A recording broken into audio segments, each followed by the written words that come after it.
All right, guys, welcome to our last call of the year for the Inside the Trader's Mind.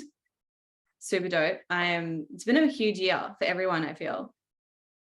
A really fucking big year. And I actually remember doing our first call of the year. It was one of my favorites. Yeah, I remember it. So really cool. We've got a couple of things there's only real two questions tonight, but a couple of things that I want to bring to your attention that I was just telling Mike because I was doing the calculations. We have had, what did I tell you, Mike? We had 6,500 blue wolves this year. Do you know how much after December? So that's not including tonight. So if you guys go tonight, then fuck yes, you'll send me broke. So that's not including tonight. But that means 65,000 USD, guys, has been paid out this year to the charities that we've been supporting. And just to clarify, the charities that we've been supporting, we've had a mental health charity dealing with suicide awareness. We have had a charity revolving around rescuing dogs from the dog meat trade in Africa and Ghana. And then the last charity that we've been supporting has been dealing with healthcare for women and children that have survived and been rescued from sex trafficking. How fucking crazy, guys. Like, all thanks to you guys dropping in your hashtag blue wolves. Now, I know some people get it confused, and sometimes then it confuses me, but I don't even know what it is anymore. Is it blue wolf or blue wolf? I don't fucking know, but whatever you guys put is what it is. Is what it is. So, Mike, how fucking good is that? Honestly. It is, I wouldn't say, well, it's one of the most important things. It's not money, it's impact. And I know that you've done the research necessary, because a lot of people will donate to like St. Jude's or the pink ribbon and think that any of that accomplishes anything, when it's honestly just tax write-offs for major corporations. And so it's ultimately why we're here. It's, well, beyond, of course, our own personal needs, but philanthropy. And so to be able to help a lot of those things, especially when it comes to trafficking, a lot of people think that trafficking is about sex, and it's not. It is way, way deeper than that. So don't ever think that they're just, again, trying to get their rocks off again, so to speak. It is way, way more important than that, with children, especially, not to mitigate, women, of course, but with children, it is what, again, we are, one of the reasons why I do what I do. Yeah, love it. Guys, if you want to look into some companies, the program that I go through is called B1G1, and have a look at it, guys. If you want to give back in any way, my philosophy is, why make good money and big money if you're not going to do good with it? Right? That's impact is one of my core drivers. It's one of my values. And this has been a dream of mine to give back to the capacity that we are when I made good money. So here we are. Here we are. So two things. Well, that was the first one. Secondly, Mike and I are offering up a 2-on-1 call in January to one of you who's on the live call tonight. So you get Mike and myself and you as a little sandwich. So to qualify for that, you must have your cam on. If you can't, then write your reason, but I can see who has a cam and who just doesn't have it on. I want you in the chat, right? But I also want you to send to me the biggest takeaway, how you've grown this year. So write this down. I write in the chat. I want to know how you've grown this year, right? I also want to know, what do you have to let go of this year in order to make progress next year, right? That can be limiting beliefs, stories, versions, habits, whatever it is. They're the two things, plus your feedback and breakthroughs from tonight. That's what I want to see in my inbox. And my Instagram is this. What's my Instagram? It's, And if we have time, I'll answer it too. yeah, amazing. I don't know my Instagram. I forget. sj.plumpton. I don't even know. I changed it because I thought that would help with the fake accounts, but it doesn't. Oh, no. Definitely doesn't. Definitely doesn't. All right. So we've had, a lot of the cool things to do. And Mike and I guess, are just going to jam tonight. No real structure. But I want to know, put a 1 in the chat. Who here has a funded account as a goal? That's what they want to go for. And we got to make a shout out to you know who. Little Rocky Is he Docky. here? No. Who? Tell you. Rock Kumar is here. Is that who you're talking about? Jason.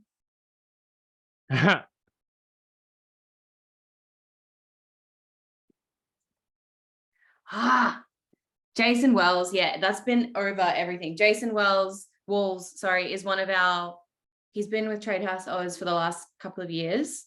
And he just got funded, which is fucking epic. This year, Trade House Oz had about, I think, 12 funded traders produced, which is fucking dope. Really, really, really cool. So I'm proud of every single one of you. Very, very good achievement. And this is what we wanted to talk about tonight, because there's many people that, reach the achievement of a funded account and they lose it. Okay. So I'm going to give you my own opinion from having a funded account, but also I got my funded account before it was cool to be funded, right? I actually, if you don't know my trading story, been trading since 2015. I am 2016. Mike's been my mentor since day dot. I grew my own 6-figure account before I was even funded. So I've got 2 versions of a 6-figure account. And I'm going to share my end of that tonight. And Mike, no doubt, will share his. So write in if you haven't done it. Okay, sorry, there's a million gazillion ones. Excellent. Okay, so what does it take, guys? I want you to tell me, right? What does it take to be a funded trader? Give me 3 things. The reason I'm getting you to do it is because I want you guys to tell me, right? I already know, but if you're the one who wants it, you're the one who needs to know. Discipline. Yep. What else? Trading plan. Yep. What else? Follow plan. Confidence. Yeah. So discipline, a tested strategy, risk mitigation, right? They, in my opinion, are the key things to passing an FTMO or, my Forex funds, whatever it is, that a funded account challenge. Okay. But there's obviously another pillar that none of you have mentioned is your psychology. Okay. Guys, get this, right? The funded account challenge, trading challenge. The name is giving it to you. It's a challenge, right? It is designed to test the trading abilities of anyone who chooses to go down that route. It's a challenge. Are you guys forgetting that word? Challenge? Funding challenge, right? And what happens is fear and greed are 2 very big things that pop up more so during this challenge, especially once you pass it. Okay, and here's my thing. Greed pulls people in. Fear pushes them out. Greed pulls people in. Fear pushes them out. Okay, so by the time you reach the stage of either going for a funded account or passing the challenge, you already know how to trade. Okay, that's the person I'm speaking to right now, because there's actually also a lot of people who go for these challenges who don't really know how to trade, meaning they don't have their strategy down pat. They haven't really tried or tested their trading plan, yet they go for a funded account and they fucking fluke it. They fluke it. Okay. So if that is you, I'm not speaking to you right now. And quite frankly, you shouldn't be going for such a thing. Okay. I've got one guy in my DMs right now who's 6 months in, already trading live, blowing accounts. I don't even know why he's live yet. Okay. It's another conversation for another day. So the people I'm speaking to right now are the people who have been in the game for a while, have back tested their strategy, have a trading plan, have journaled 1,000 times over, have successfully traded demo, hopefully live. Okay, so you know how to trade. So the only thing here that's then getting in the way of a trader keeping their funded account, keeping their 6-figure account, is executing their plan. The only thing stopping them is themselves, is what I'm trying to say. So the thing that's keeping a trader from keeping their account and that's keeping them from executing their plan accordingly is themselves. Yes or yes? It's you. It's you. And what I see, and this is what I really want to bring to you guys tonight, is a lot of people pedestal funding. They've got funding way above themselves. Okay. But what we need to do is we actually really need to neutralize this. Okay. And Mike and I, we always speak about polarity, right? So what I want to talk to you about right now is the positives and the negatives of funding accounts, because right now, most people only focus on the positives. Ooh, 6 figures, clout, right? Most people only see the advantages. And it's such a big trap to fall in, because here's the thing, when you have funding way up on a pedestal, you kind of self-minimize, right? And you really lack the confidence relative to that as well, because you don't have it yet, right? And because you put it on this pedestal, you already think you're not quite worthy of the funding. And the only reason we have that perception is because we're assuming that funding has all the positives, all the advantages, and it doesn't have any drawbacks or any risks associated with it. Okay. When I say drawbacks, I mean the risks associated, because the thing is, you've probably never even seen 5 figures in your account, or if you have, maybe it wasn't 5 figures for very long. Right? Maybe you've never seen 6 figures in your account. So do you not think there's risks associated with that? Do you not think there's mental stress associated with that? Right? When you get funded and then you go and post it on social media because you're proud, do you not think there is now that you've just put a lot of mental risks associated on yourself? That didn't make sense, but you know what I'm saying, right? If you go in and share it with everyone, do you not think there's now mental pressure, that your self-esteem is at risk, that worthiness is also issues associated with that? Right? Now, I'm not saying don't post, don't share, don't tell anyone, because it is absolutely an achievement. It is absolutely something that you should be proud of. I say this because you must be aware of the risks associated with your actions. Right? I got funded. The only person I told was my best mate. Right? It was before it was cool. So I say this because if you make yourself aware of the risks and the drawbacks, you can then take funding off the pedestal, right? You're no longer lacking confidence to get the funding because you're now no longer below the funding. Am I making sense, guys? Is this making sense for you?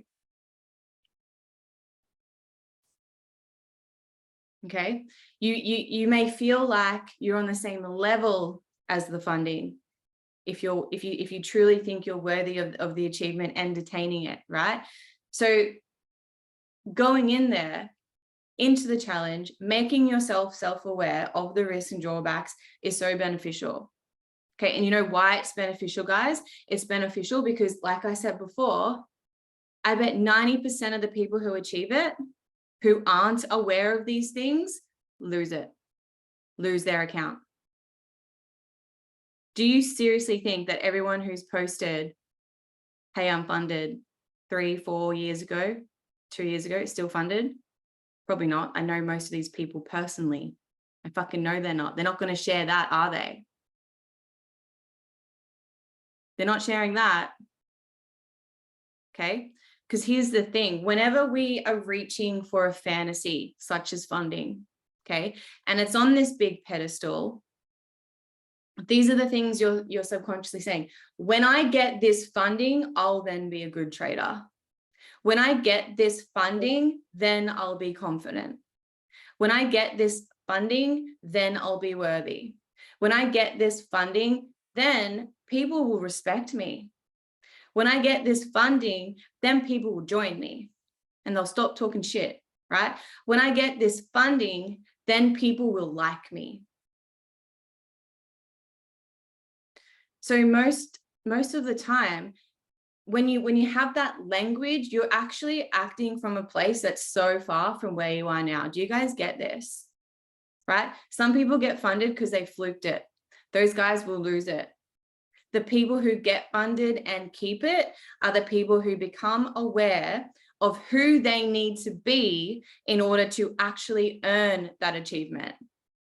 Okay, so when we put things on pedestals, our brain then creates these anxieties, these doubts, these fears, all to counterbalance that fantasy. Okay, so the moment you make yourself aware of the drawbacks, you know what that does to you? It takes pressure off yourself. And you get to clear those anxieties, you get to clear those fears, and you get to put yourself in a position to achieve that funding because you're not going to be riddled with anxiety, fear, greed, FOMO to then meet your targets when you are. Okay, now here's the thing. I say that a lot. Maybe we should make that our blue wolf. Here's the thing, right? So many people are waiting for evidence to appear before they move.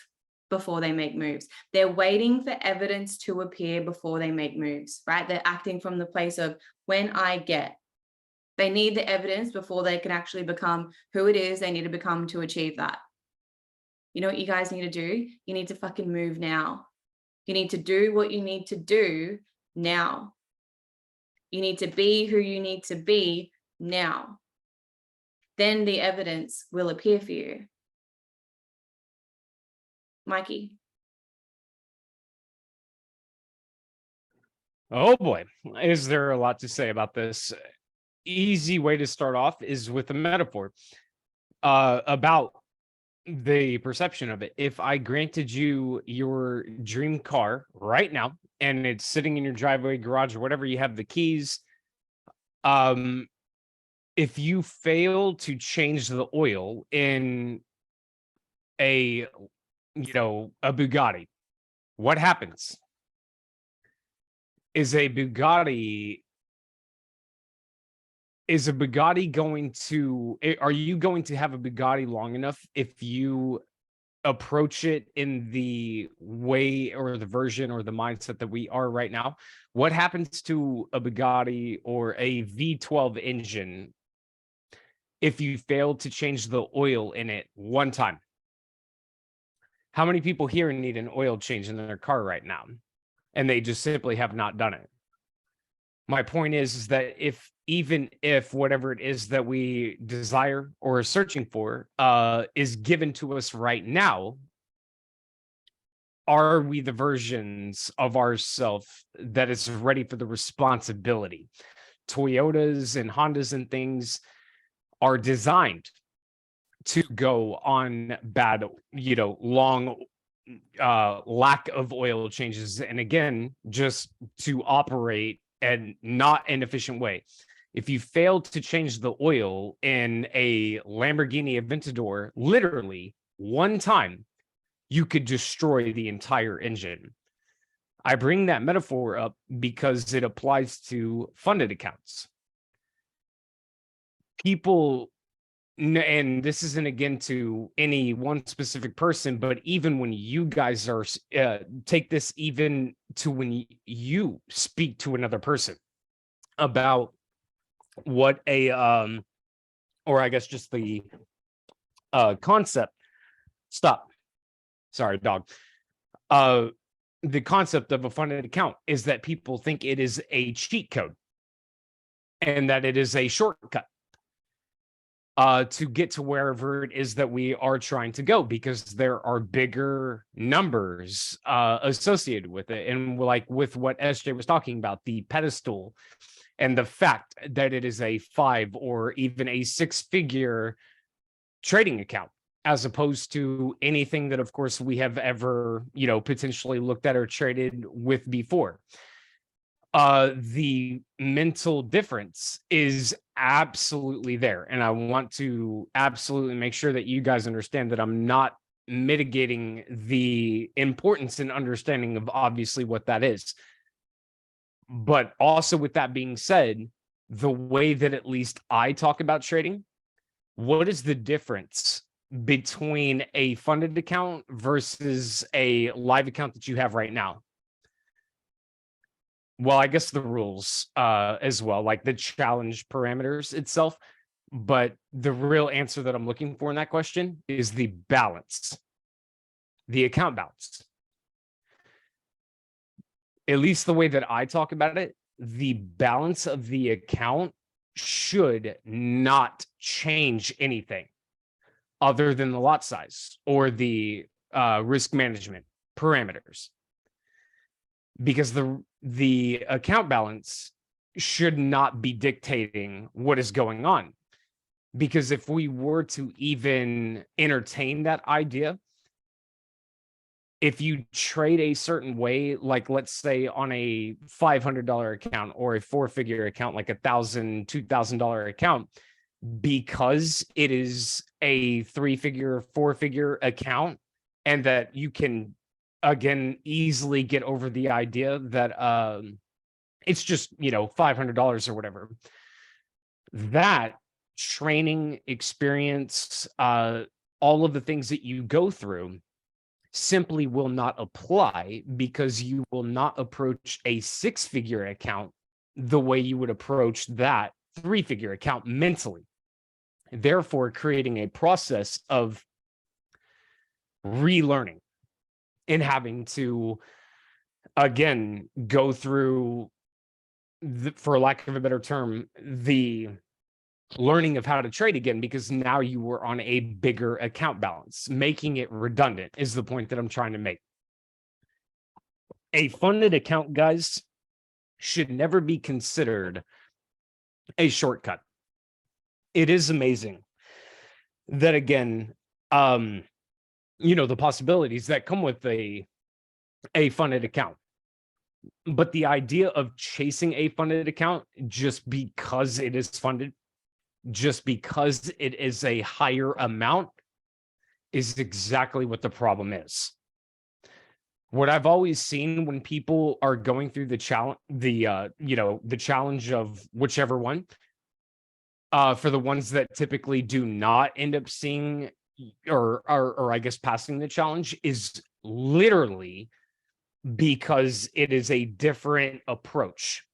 It is not a $50, $100, $500, $1,000 account. It is a much bigger account. So therefore, everything has changed. I'm hesitating. I'm over analyzing. I'm second guessing. I'm doing this. I'm doing that. All of these different things, of course, start happening, bringing me back to the point of what I'm trying to say, that if we approach it in such a way that it is different, then it's like starting from day one over and over and over.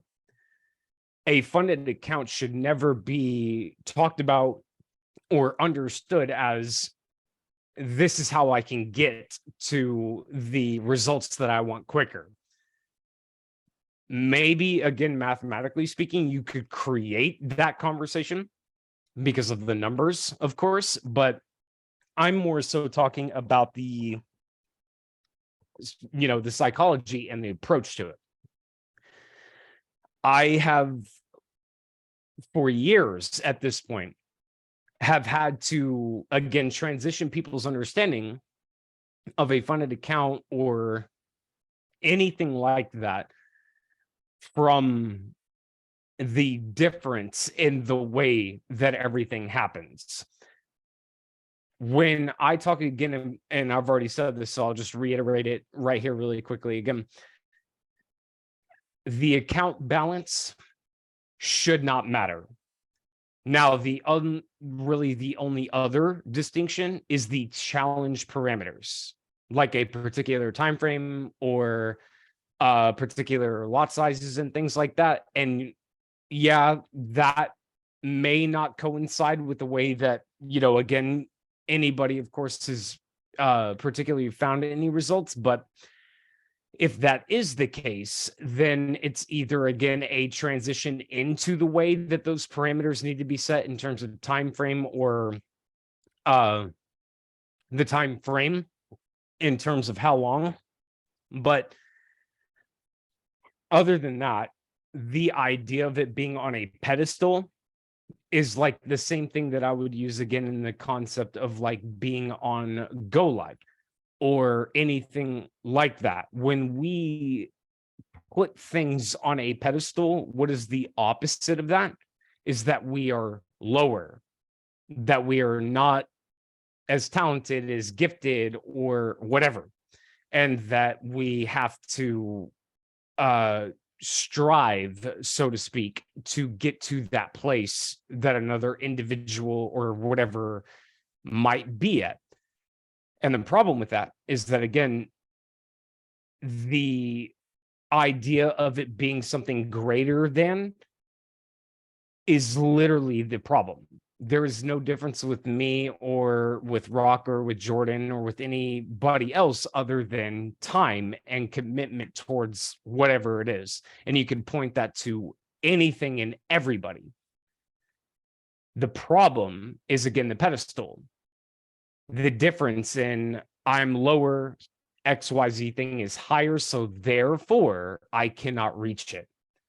A funded account, or even if it's not a funded account, if you just had a higher balance live account, like your own personal live account, it is a practice. It's not just flipping a switch, but it is a practice to frame it in such a way. Again, I absolutely understand there is a huge difference with a $100,000 account or a $1,000 account. Absolutely. As a human being, of course, there is a difference, but the goal, at least, is to work towards the idea that there isn't. That's easier said than done. Absolutely. But at least that is in conception of what we're talking about here. Go ahead. The only, like, my kind of parameters for if someone's considering funding, right? Like, there's obviously, like we're talking about, there's pros and cons, right? You should consider, like, in Australia, our leverage has changed to 1 to 30. Mike, I don't know if you knew that. Did not. It was one of, what was it, 100 before? Yeah, we had like up to 1 to 500. Like, we had it all until last year, ASIC, our governing body, which is why funding accounts are so appealing out here, as you can imagine. But, and I'm sorry to cut you off, that is important. It is, guys. Everybody needs to understand, when we are, and I'm sorry to cut you off, SJ, but you were absolutely, this is important for anybody that's starting out, especially within trading. There's a difference between offshore accounts and the accounts within your country. And the difference can be astronomical. Like, as an example, in the United States, there is a first in, first out rule. Do you guys know what that is? If I'm on a regulated broker, which is what all of us should be in the corresponding country, because that's the only way to take this to the black and white, which is obviously, of course, what all of us want to do. The first in, first out rule in the United States. Do you all have that, SJ? No. Do you know? I haven't, explain it. I haven't heard it as you're calling it. No. First in, first out is if I take 1, 2, 3 trades, I have to exit 1, 2, 3. No. Not 2, 1, 3, not 3, 2, 1, any of that. We have a first in, first out rule for the US regulated brokers. So again, with Australia, I obviously am not, as aware, and of course things like that. But again, this is another absolutely important topic. Mm. It is people do it all the time. Trade on other countries' brokers. It happens. I'm not, condemning it or commending it or anything.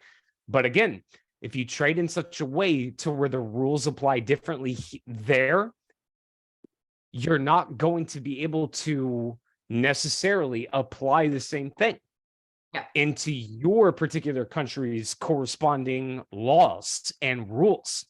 The first in, first out rule that applies to FXCM, that applies to Forex.com, that applies to like all of the regulated brokers in the United States for me. So talk, obviously, if you're in Australia, you got to talk to SJ and you got to keep up with that, because that is important. You could trade in such a way and again develop habits and things like that, just like in the United States. Again, there's plenty of them, but just like, again, as an example, the first in, first out rule, somebody could be on a different broker and trade in such a way to where that would not apply to a regulated broker, which is honestly what all of us should be on. Because if you want this to be in the black and white, it has to be within the rules of, where you live. It has to. If you agree with it or not, it sucks, but that's the game. Sorry. And also, like, that's so interesting. Very, very, very interesting. I also, if you're in Australia, if you have MetaTrader 4 on your phone, please don't ever fucking delete it. Oh yeah, no, because I got banned in the United States too. Anything that was involved with Russia. It was, unless you're Android, then you're fine, but Apple has taken MT4 off the App Store, right? So the problem where that lies for Australia is we could previously use, say, Prosperity FX, right? We could open a demo, you can open a live with them, fund it with crypto, plug that into your MetaTrader 4, boom, you've got 1 to 100 plus leverage, whatever you wanted, right? But now that all of that's changed, unless you've got, like, for new traders, this is, you now have to go through probably IC Markets, which is the first ever broker that I originally used back when I first started. And their leverage was, still the same, but it was only recently that it's changed. And now you trade through IC Markets, the C Trader, which actually is a really cool program. It's just taking me like a lot of time to figure out, to then help all the new people that come in, because it's so different. But I like it that you can have changing here too for the same reason.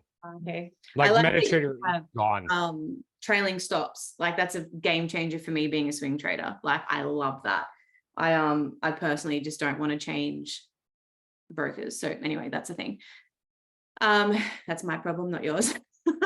So if you laws change all the time. Yeah. Oh, I mean, like, my problem, not like me and my account, is not everyone else's problem. Like, that's something I see. Yeah. So guys, if you want to figure out if you want to go for funding, the only way I would people are going to do what they're going to do. If you're going to take my advice, if you want to go for funding, you should consider it in Australia, for example, the leverage reasons. Like, if you get a funded account, you get the high leverage. That's awesome. Okay. If you don't have enough capital of your own, then that is another, like, and there's two sides to this sword, right? If the stress of you losing your own money stresses you out, then I know just from conversation, some people perform better trading someone else's than they do their own. They're just not attached to it, which is extremely important in trading. Okay. I love funded accounts because they literally expose yourself to yourself. Like, if you're ever at a stage in your trading where you're like, oh, I just don't know what I need to know, I don't know what I need to work on, go for an account, because it will show you where you're, shooting yourself in the foot, essentially. Okay. If you don't mind sharing your profits, then maybe go for it. But I have a couple of people that are funded, and it's like the whole mindset around them taking a cut of your work pisses them off. So that's their problem. You should not go for a funded account if you have not traded live, personal opinion. personal opinion. Not just an opinion. I think that's absolutely like to go straight from a demo account to a funded account, that it shouldn't even be allowed. Yeah, I agree. Because one thing as well is other people's money. When you know that there is like another aspect to it, it does create pressure, guys. Like signal providers, it absolutely creates a external pressure, and it absolutely affects everything. Yeah, yeah. You're not going to go for FTMO if you haven't tested and tried your trading plan for like 1,000 fucking trades, right? Some people think a funded account is just the be all and end all to all of their problems. It's not. Okay.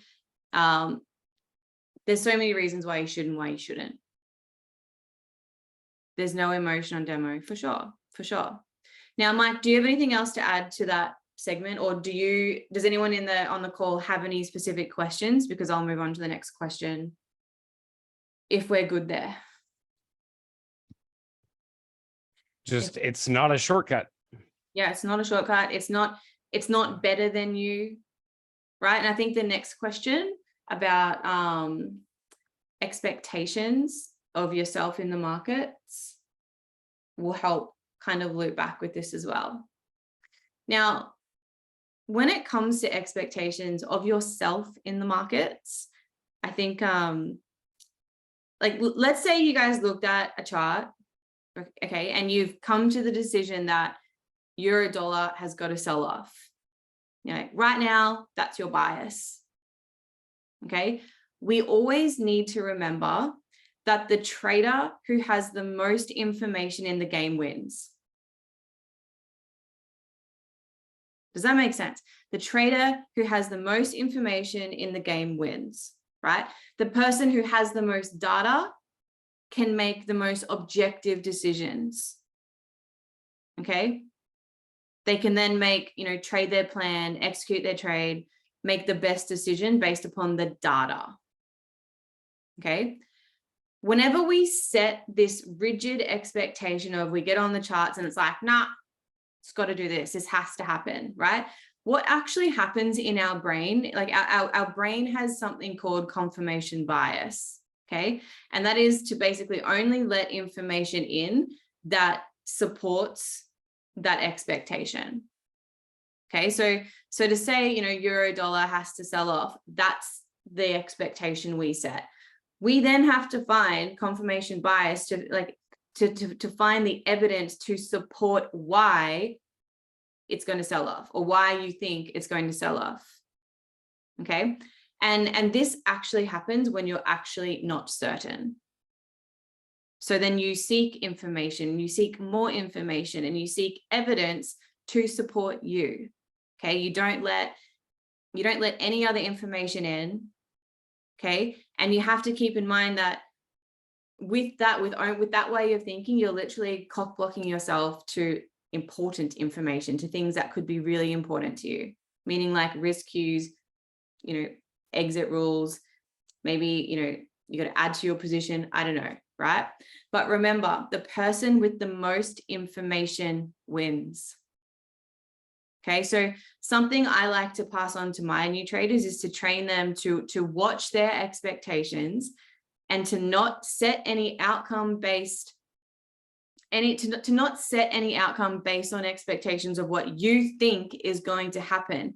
Remember, I always say, trade what you see, not what you think you see. Okay. So, for example, instead of watching euro dollar and saying, oh, it's got to sell off, it's got to go down, whatever the best traders are doing, they're not making decisions. Then they're not making outcome-based decisions based on your expectations, right? They're having a look at their own rules. Like, just because I say it doesn't mean the market's going to do it, is what I'm trying to say, right? A good trader is going to have a look at their own rules. They're going to have their own processes that they've created. And when they come onto the charts and they look at, say, euro dollar, they check if everything aligns with their trading plan and they make a process-based decision, okay? And they make their decision on what to do if their processes are met. Is this making sense? right? The traders I cannot fucking stand are the intuitive dumb fucks who just, don't mark up a chart and they say, oh, I just know it's going to do that, right? So they just don't mark up a chart. They just open up MT4 on their phone without marking up a chart, without gathering any data. If that's you, lovingly fuck off out of here. You're not going to survive in this industry. And if you've never been on this call, sorry, I swear like a truckie. Also not sorry. Okay, but fuck off is what I'm trying to say. Okay, you need to make your decisions based off trading processes. And if you don't have a trading plan or any processes for yourself on the charts, then this is a good kick up the ass for you. Okay, we need to be executing your trades based off your trading plan, not what you think is going to happen because you've got a cute little gut feeling about it, right? You literally run the risk of throwing your laptop out the window if you aren't making decision-based processes. Decisions based on processes, I mean, okay? And to solidify that, like Warren Buffett says it best, he says, don't expect to manage your emotions and manage your money. Don't expect to manage your emotions and manage your money, okay? And there's a lot of traders out there being run to the ringer because they've got either fear of losing or the greed of winning. And they then make irrational decisions based on their emotions, as opposed to making rational decisions based off their trading plan. Okay. So if you create the plan, tweak it when needed, follow it to a T, guys, you're literally putting yourself in the 1% of top traders, because 99% of traders are absolute fuckwits and they make it into the statistic of failed traders. Okay. If you can't manage your emotions, you're not going to scale your account. You will not keep your account.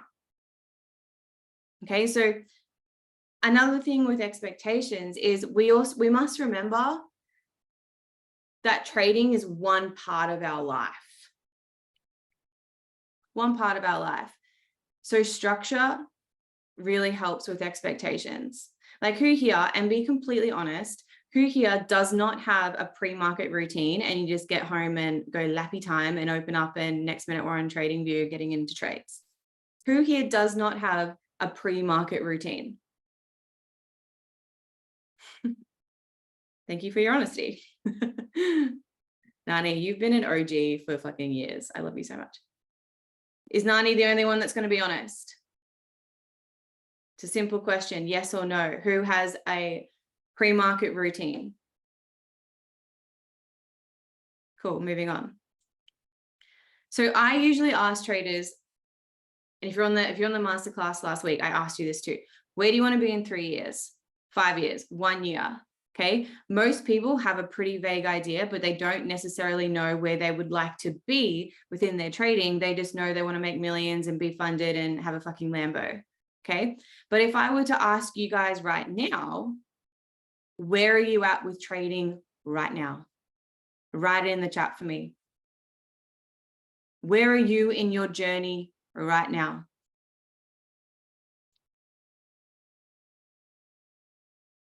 Most people can't put it into words. They don't know. Okay. And if they can't put it into words, what this tells me is they don't know where they want to go, but yet they've got all these ambitious goals, right? Without understanding where you are and where you want to go. So what that creates is a disconnect. So my advice to you is I want you guys to reflect this on this year's trading. Okay. Get clear on where you want to be this exact day. What date is it? I don't even know, 20 something. On this exact day in 1 year, where would you like to be? Get so clear on what your specific actions you're going to do every single day from where you are now to where you want to be. Right? For example, maybe you've only got 50% of a trading plan completed right now and you're a little bit inconsistent with your trading. Maybe you're a little bit emotional with your trading, but you want to be funded. That's a great goal, right? But I would be sitting down and I would be asking myself, what is the difference between where I am and where I would love to be? Maybe that's showing up more. Maybe that's finishing your trading plan, back testing it, and taking 2,000 trades on it, right? Maybe it's doing more than what's asked of you in terms of chart work, right? I've got one guy, Nathan, brand new, probably 2 months in, right? On our blueprint, I said, I'm like, it says there, mark up 15 charts. Do you know how many he's done? Tens of them. He has done so many. The people who do really well in anything do so much more than what is just asked of them. And how that relates is actually think about having a job. At your job, do you do just enough to get paid and then you clock out and go home? Think about that. The same fucking thing here, right? Maybe before FTMO, you can do 3 months of live trading. Okay, and after you've sorted all those actions out, you then want to ask yourself, what's the highest priority action I can be doing every single day to move forward to that? Then when you implement that into your daily plan, that's what we call structure. That is structure into your day. Okay. And so instead of just relying on motivation, because we've talked about that 100 times and I'm not going there, but instead of just saying, I'm too tired at the end of the day, I want to watch some Netflix, I've had a really big day, right? When you implement structure, you get disciplined. When you get disciplined, you build momentum. And what happens with that momentum is you then gain confidence, and then fuck it, there you are. You have arrived at exactly where you want to be. Guys, it's such a simple concept, isn't it? Right? And honestly, that stuff there is half the battle. Most of you are pedestaling so much shit that you just feel so far away from what it is that you actually want. Yet if you showed up, had structure, did what the fuck you were meant to do, right? You wouldn't be giving yourself the space and the time to overthink and overanalyze. Okay, it's literally like, think about this. It's literally like you driving from one end of the country to the other, right? You know exactly where you are because you're there. You know where you're going. So what's the step in between? You get in the car, you turn the car on, you probably go fuel up, you hit the road, you rest for the night in a hotel, right? You get up the next day, rinse and repeat. Next minute, you're at the top of the fucking country where you wanted to be. Okay, so from a psychology standpoint, if you're looking at a massive goal and you're not mentally accustomed to the fact that you can believe you can achieve it, you're not going to get there because your lack of confidence is going to stop you every single time. Right? So you've got to break it down. You've got to be like, okay, I'm here. I want to be there. What's the gap? What are the action steps I need to take on a day-to-day basis that's going to get me there? Okay. So say you want a 6-figure account, one day, a 7-figure account. You may say you want it. You may say you believe it, but your subconscious will override it every single time. But if you put the smaller steps in place and be like, okay, back test, practice, gather the data, ask good questions, not shit that can be Googled, right? Put the time in, put the effort in, live trade for a bit, scale my own account for a while. That alone is going to create this momentum, right? So by doing that, you're already buying into the winning mindset from tackling those micro goals. So the psychology part of your process to trading is just important as your emotional development. Okay, this is when people say mindset. They just think, you've got to manage your emotions. No, it's everything from here to there, right?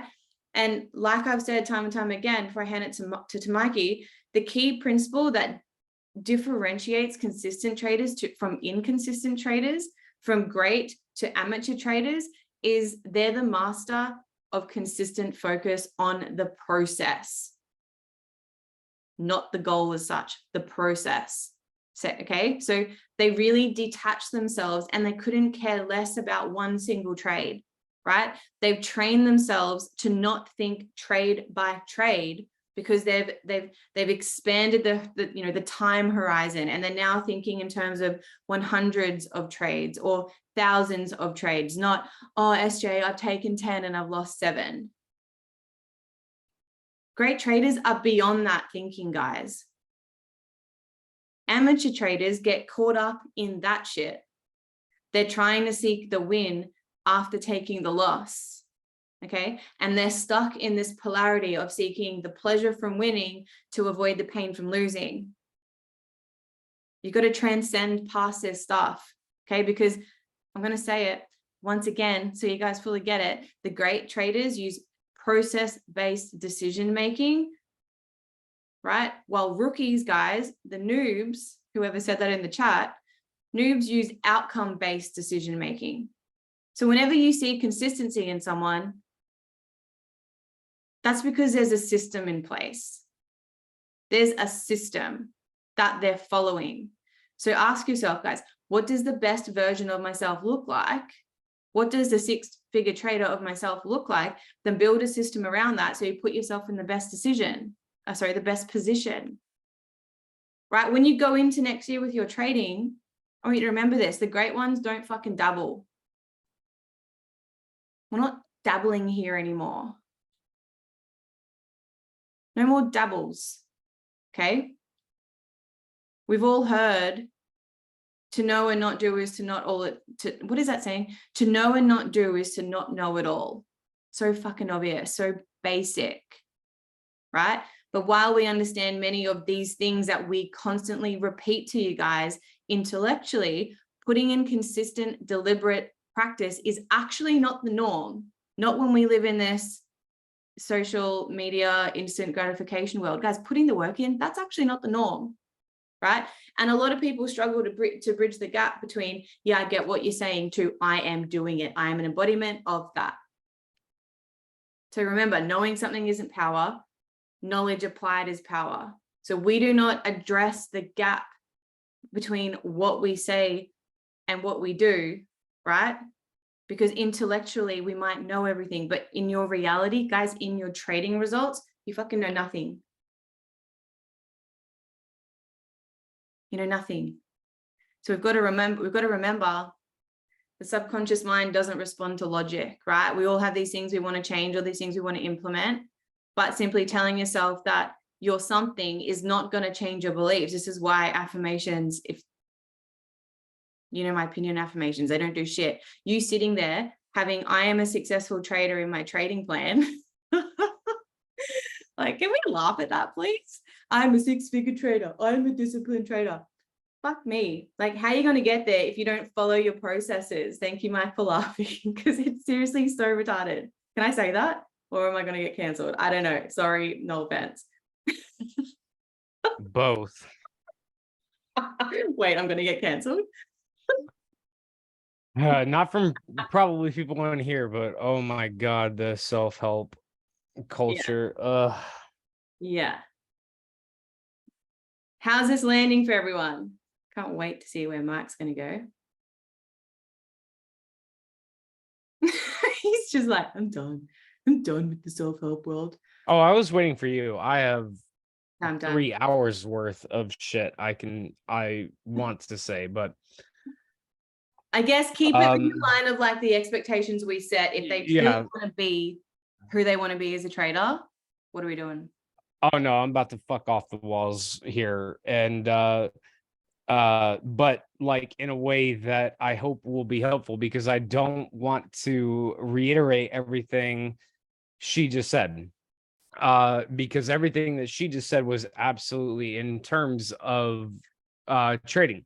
But again, the initial premise of the question was expectations. First of all, there is absolutely, and if you guys have been on my session before, I talk about this all the time because I have talked about it for years. The mental debate or the mental conversation of does trading work shouldn't it, well, as understandable as it is to be there, it is also not a debate. Trading works. It absolutely works.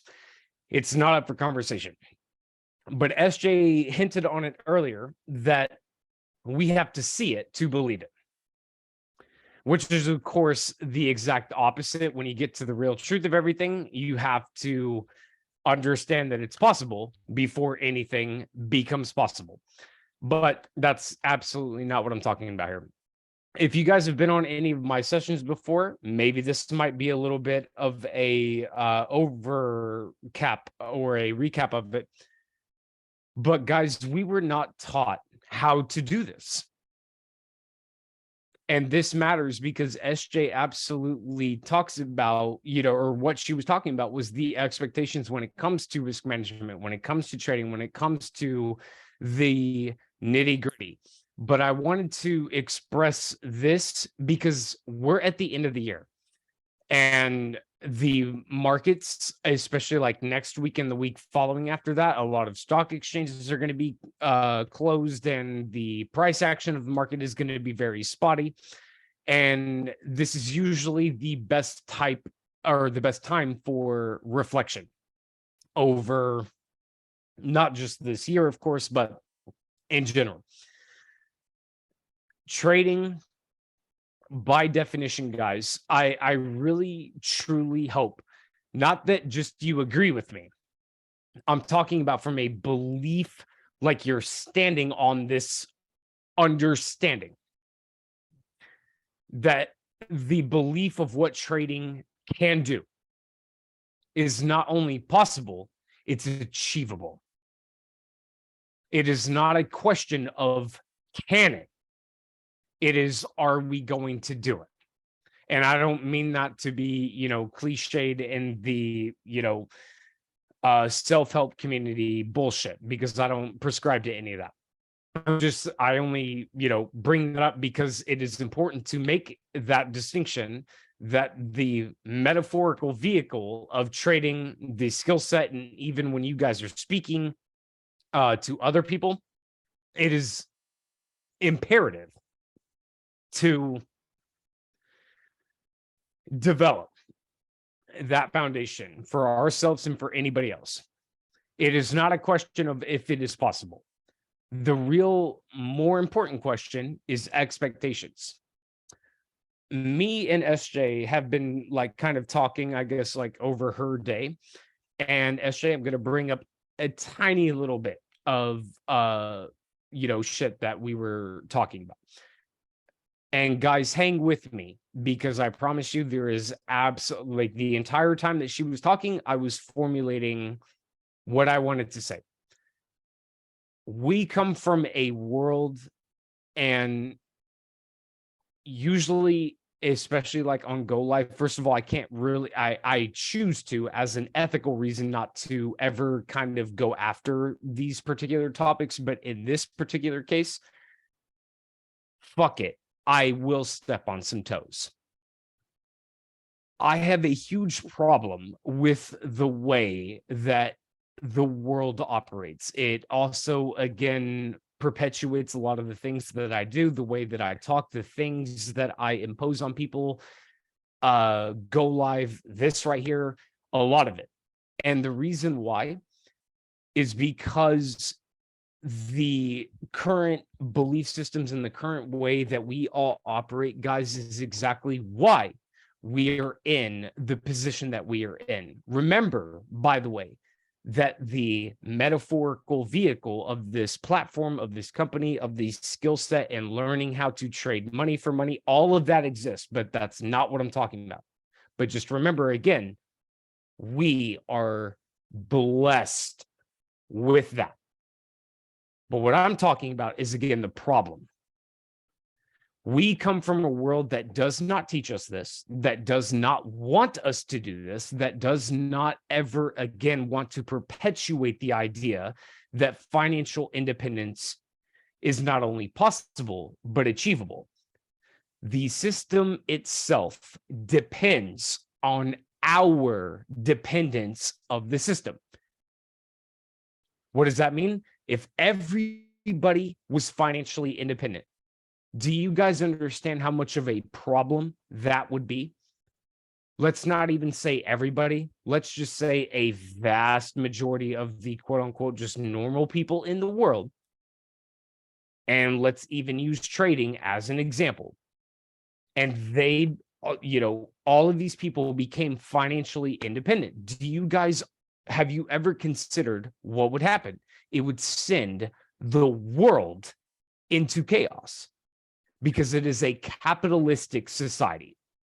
If we remove the need for money, who's going to work at the gas station you get gas from?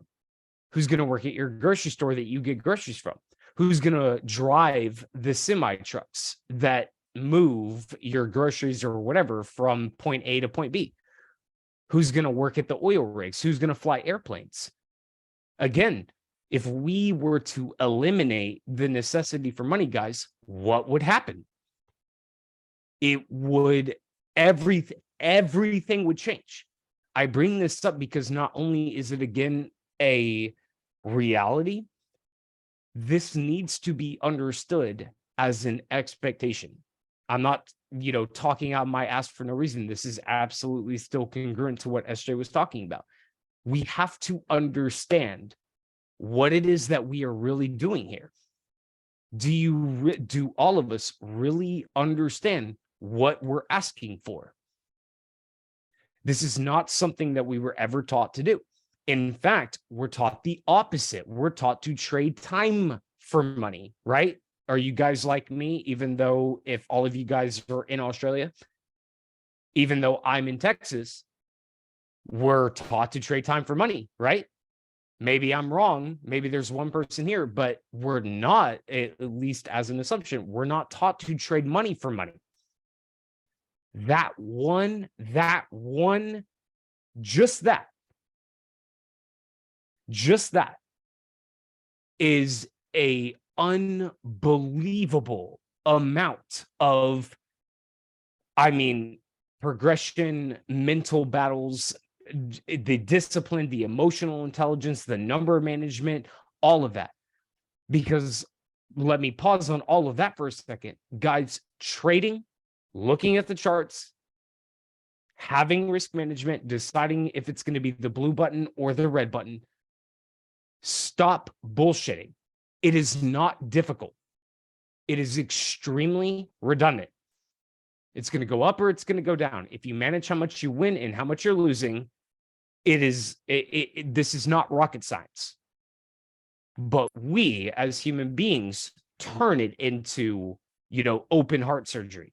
Why? Because of what we come from. This is the last time that we're here together for this year. And I wanted to bring this up in particular because this is one of the best times of reflection, of growth, of change, and potentially moving into, the next year, obviously, but moving into a different type of framework. It is not a question of how do I become more disciplined? How do I do these things? Blah, blah, blah, all that. It always will boil down to what it is that we operate from, the belief systems. I have a problem with, like I said, I was gonna, bring this up. For any of you guys that do not know, I'm gay. And doesn't matter. You know what's funny? And SJ was like, oh, that's crazy that you put it in such a framework, which is actually kind of why I wanted to use this as an example. Do you guys know the LGBTQ, I think, IA plus community? I don't care if any of you guys are gay or straight, doesn't matter. That's not what I'm talking about.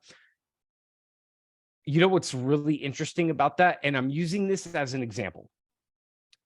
Have you guys ever thought and considered that the argument that the civil rights movement, maybe just in the United States, I don't know how and wait, is gay marriage legal in Australia?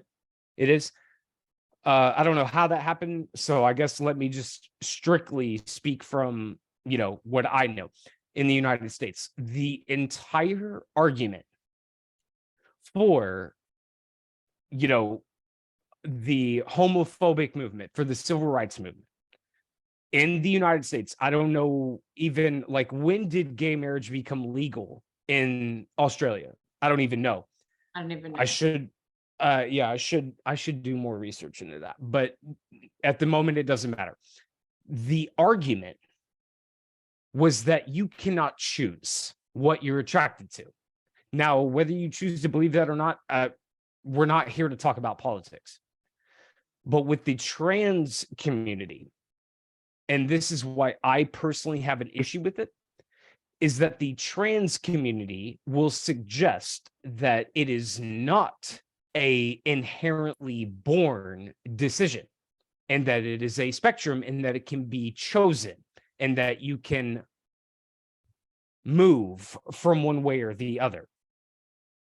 I bring all of that up not to talk about politics, and if you guys want to message me, whatever, we can have a bigger, conversation, or, one-on-one or whatever. I bring it up to demonstrate a massive contradiction and hypocrisy of beliefs. The world, most of the world, considers LGBT, much less any of the A, B, C, D, E, F, G, other letters that we could add.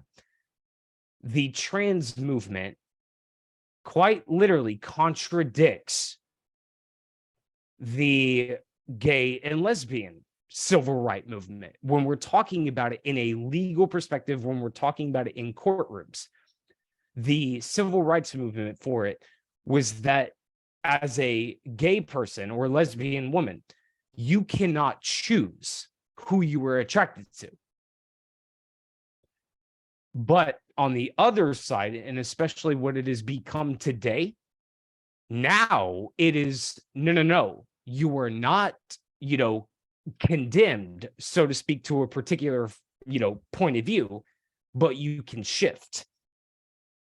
And you can change what you're attracted to, what you identify as, the age you identify, if you identify as a male or a female, or as a tree or a doorknob, whatever.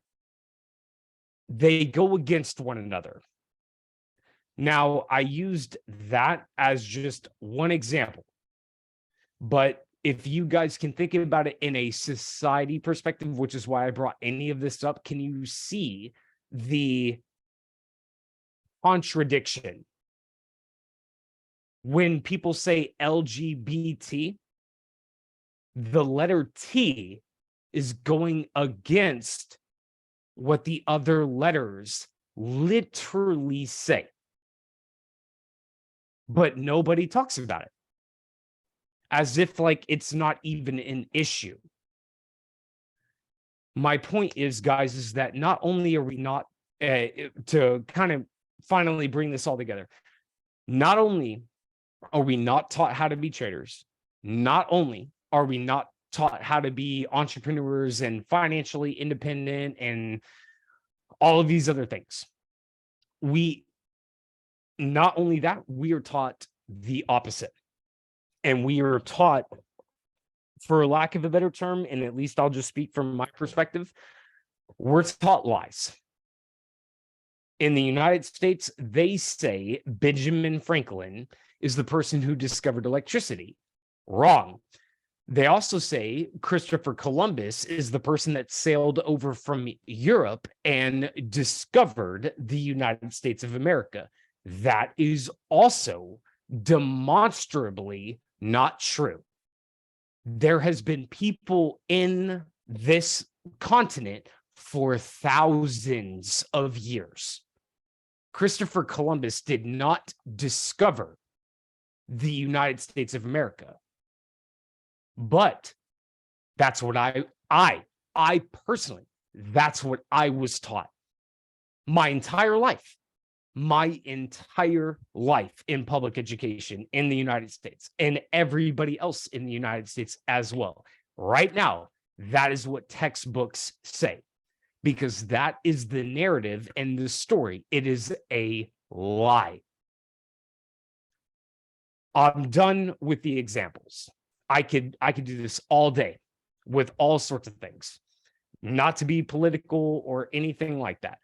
My point is that if not only we are not taught how to do these things, but in fact, we are taught the opposite, and in fact, even taught lies, then the expectation, which is what all of this was about, is about understanding, in my opinion, that trading is possible. Trading is absolutely a wonderful vehicle. This platform are everything that we have access to, the abilities of what we can do. It's incredible. But none of that matters if we do not start to address these things. Now, I know potentially like the majority of you like don't live in the United States. But again, this is what I say to people who do live in the United States. If you think, or you know what, here, let me use one that you, even for you guys, do you guys think that Jeff Bezos is the wealthiest person alive? What is Jeff, who is the wealthiest person in the world? Let's see what Google says. The Bernard Arnault family is the CEO of some bullshit. And his net worth is worth $180.2 billion. Oh, okay, sure. 180.2 billion what? Oh, USD. I'm sure it doesn't specify that, of course, but typically everything in the world is gauged off of the US dollar, right? So that's probably 180.2 billion.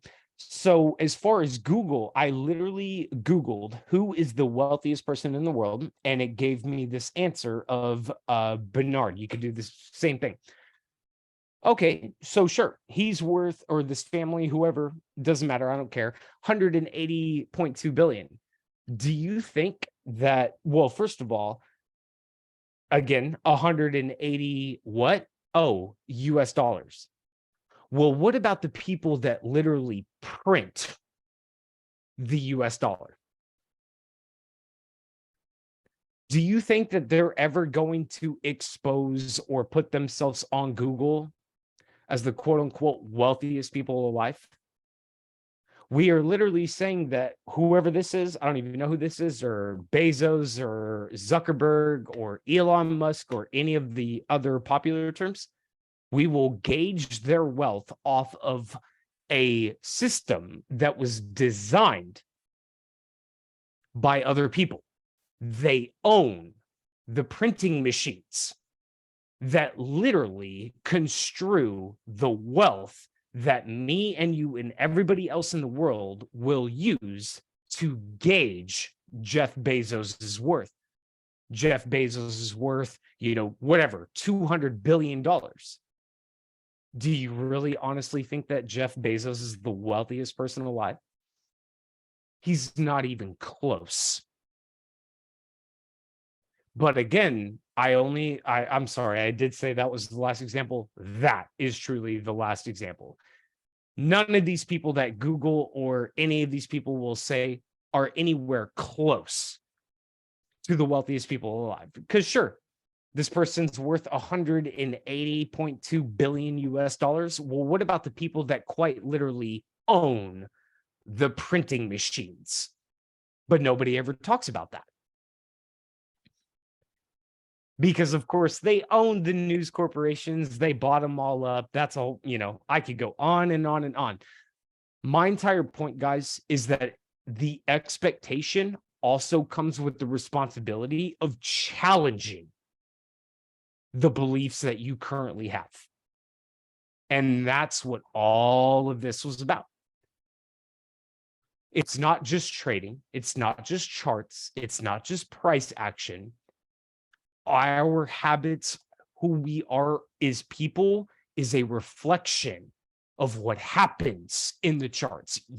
We do not become better traders simply because we think that we understand trading or risk management better.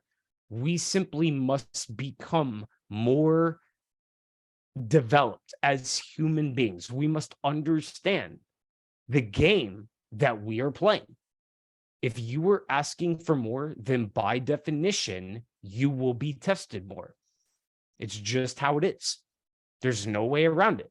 And if the current beliefs and the operating system that you have right now is not getting you to whatever it is that you desire, then by definition, it has to change.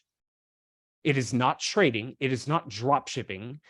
It is not having a YouTube channel or this or this or this or that that is going to fix you. The common denominator between all of these things is us. So again, my thing about expectations, and I will shut up, is that, again, it is about challenging who we are in order for us to become, a higher version of ourselves. Sorry, guys. Thank you. Don't apologize. I know. I just, kind of went the hell off, but I'll shut up. No, but it's all relevant. Like I said, trading problems are life problems. I don't know if everyone's starting to click onto that. Oh, the market is a mirror, right? So guys, to wrap this up, remember, if you're on this call, if you're watching the recording and you're dabbling, you're kidding yourself. You're kidding yourself. If you got one foot in the door, one foot out, make a decision. Make a decision, because you pretending trading is for you isn't helping anyone. You're not fooling anyone, right? Make a decision. This either is for you or it's not for you, but don't pretend it is. Don't waste your mentor's time if it's not. And I also say that lovingly, because anyone that Mike and I help, that rock, that anyone helps, we genuinely want you to succeed. Period. Mike and I have been running these calls since 2017. We don't get paid to do them. We show up, right? So with that, with the showing up, we've got to remember, guys, what's easy is consuming the information. It's one thing to be on the calls. It's one thing to be going through bounce back. What's not easy is the integration. Okay, so, in our world, people are rushing to learn all they can, and they're doing it if it's this big race, and they're doing it for an accomplishment that they've pedestaled. Okay, but what you fail to realize is, guys, I don't care how long you take, if you're showing up, doing your part, it happening, you achieving what you want, it's inevitable, right? But this is not a fucking race. It's not Kiara's been in this for, however long, and I've been in it longer, and she understands more than me. None of that stuff. Leave that stuff after this call into this year. No more bringing that in, right? If you're treating it as a race, right, then you're not growing, you're actually contracting, because growth is actually about expansion, and expansion requires embodiment, and that embodiment requires integration. So it's really crucial, guys, that you create space to integrate what it is that you're learning this coming year. Otherwise, you're just going to be this sponge that's soaking up all the information, moving on to the next thing, to tick off all these fucking boxes. Yet you find yourself then 6 months in being like, I haven't progressed as much as I want. It's because you didn't integrate. You didn't integrate. Okay. So this is really, this is about implementing what you learn as you learn it. Okay. This is about integration. So question to ask yourself, are you in the habit of consuming information, or are you truly devoted to the integration of the information? What are you committed to? You being on calls for the sake of you being calls doesn't mean shit if you're not integrating it. I appreciate you all. I appreciate every single one of you that's shown up tonight, that have consistently shown up all year. Like all fucking year. Like, Nani, I'm just going to give you a call straight up. You, me, and Mike are getting on a call in January. You have been the most consistent player. Like, winner, winner, fucking chicken dinner. You're in. Do you want to pick the second person, or do I? Remember, they must No, have. you tell me. I'm gonna go Whoever Kiara. you feel, I don't give a shit if it's 2 hours long. I don't value. However, we can give it to the people that are searching for it. I don't care how long it takes, when we do it. I'm gonna do it. I'm gonna go Kiara. Kiara and Nani, the two European queens.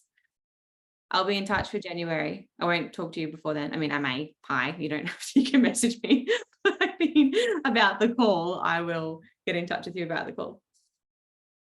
You guys have been so consistent all year. And if we can help you, then we've got you. Mike, do you have anything else before we love and leave everyone for 2022? I mean, obviously there's always anything else I could say. Just hope you guys have a good reflection period during this time. Always at the end of the year, always at the beginning of each year, and obviously hope you have a good holiday, of course. But again, take this time to reflect, to think about what needs to continue to do, what needs to change, all of that kind of stuff. Not New Year's resolution kind of like bullshit, but being honest with ourselves. And if it matters to all of us, not to all of us, but individually, if it matters to us, then it will change. So take this time, as it's always a good time of reflection. But hope you guys have a good holiday. For real, thank you guys, not just for today, but the time in general. You guys don't have to be here, but you're here. And I am always more thankful and appreciative that people are willing to even give information a chance. Fuck me. It's not about me. But if the universe is going to work through me to speak to you, again, I'm infinitely more thankful than you guys thanking me or even SJ for being here. The fact that you guys are willing to challenge yourself as opposed to just bitching and complaining and doing the same thing over and over and over, which billions of people in the world do right now. I promise you guys, it's not my information. This is universal information, or at least the way I see it. So super thankful for you guys. Thank you. Thank you again. Hope you have a good holidays, as well. And I'll see you guys next year. For sure. Thank you, everyone. Recording will be up on YouTube. I also added last week's masterclass to YouTube publicly. I was getting annoyed by everyone. So go and watch it. Love everyone.